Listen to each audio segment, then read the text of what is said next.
Procrastination is an easy habit to fall into as it requires little to no physical or mental effort to pull off. But what I'm about to tell you is that the cure to procrastination requires little to no effort either. Let's imagine this scenario for a minute. You have a 1700 word assignment and you're comfortably lying on the couch scrolling reels on your phone. There's no way in hell you're going to want to get up and start working on it. Just the thought of having to start on this assignment would be enough to just immobilize you completely. Because of course, how painful is it going to be to know that you have to get up and start writing the 1700 word assignment when you're just comfortably on the couch right now? And I consider myself quite disciplined, but when I am faced with situations like that, it is so difficult to take action in a situation like that, bro. Like, I understand fully. But this is where you need to change your perspective on the action you need to take and aim to underachieve. What this means is you need to consciously aim to just do a completely trivial amount of work, like literally the least possible. Instead of getting up and thinking that you have to write like a 1700 word essay, literally get up and aim to write one sentence. That's all. Don't worry about how bad it's gonna be. Just get up and consciously have in your mind your goal is to just write one sentence. Doesn't matter how horrible it is,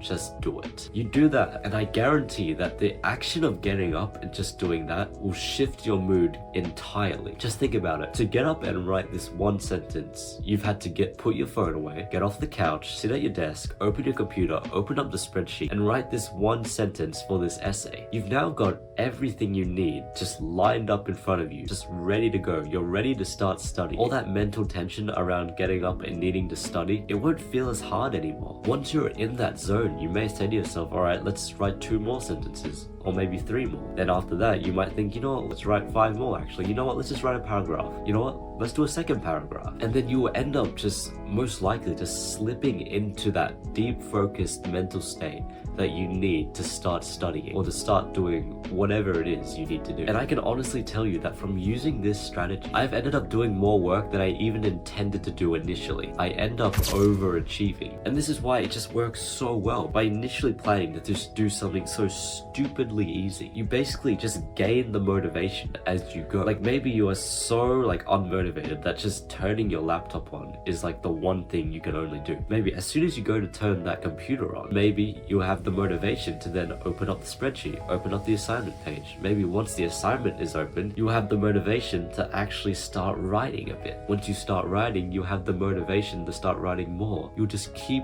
compounding motivation. And then that compounding effect can lead to you doing more work than you actually think you can do. And this is basically like the same as what James Clear talks about in the 2-minute rule. So this can be applied to this same situation. Let's say aim to study for literally only 2 minutes. And after that 2 minutes, you might feel more motivated to study even more. But then the problem with this is that knowing that doing the initial action may lead you to end up doing more work could end up demotivating you. And what I mean by this is that let's say you're procrastinating again. You want to get to work and then you say to yourself, I'm going to write one sentence. But then you know every time you write one sentence, you end up writing an entire paragraph. So you basically know that you're just going to end up doing a paragraph anyway. The thought that you're going to do that might be demotivating to you because then you know you're going to end up doing more work than you initially set out to do. On some days, literally just do the one thing that you initially set out to do. Just do the simplest thing. If your initial goal is to just write one sentence, open up your computer, write the one sentence and then close it.